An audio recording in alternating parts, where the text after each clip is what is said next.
How can you objectively prove that there's a God? I'm also a scientist. I need like concrete facts, concrete truths to give me the evidence to make me say, okay, 100% I'll bet all my money there is a God. Because I don't think we have enough empirical evidence to make that claim. Do you know gravity exists? Yes. What's the evidence for it?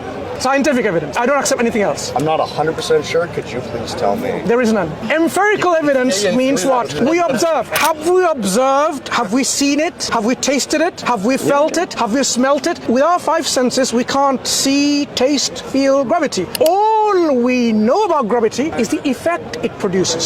So gravity is not something that you can prove through observation. It's not tangible evidence for you. You're only extrapolating by looking at the effect it is having, and you're saying, there must be a cause for all of this. There has to be a cause for this pull, so there must be a gravitational pull. Now, you don't know what's pulling it because you can't see it. There is no such thing you're proving like there's a graviton. We're trying to establish what is a graviton, but we haven't done so yet. So there is no empirical evidence for it. Our principle is the same. We see the effect of our creator. There's a cause, and that's our creator. That's the originator. That's the one who assembles things, the necessary existence. So if you are okay with that level of evidence, then you have that evidence in front of you. That yes, just like I accept gravity even though I haven't seen any gravitons, but I infer it from looking at the effect, you should be consistently doing also likewise and say, I can see there has to be a necessary existence through whose effect everything is assembled and transformed.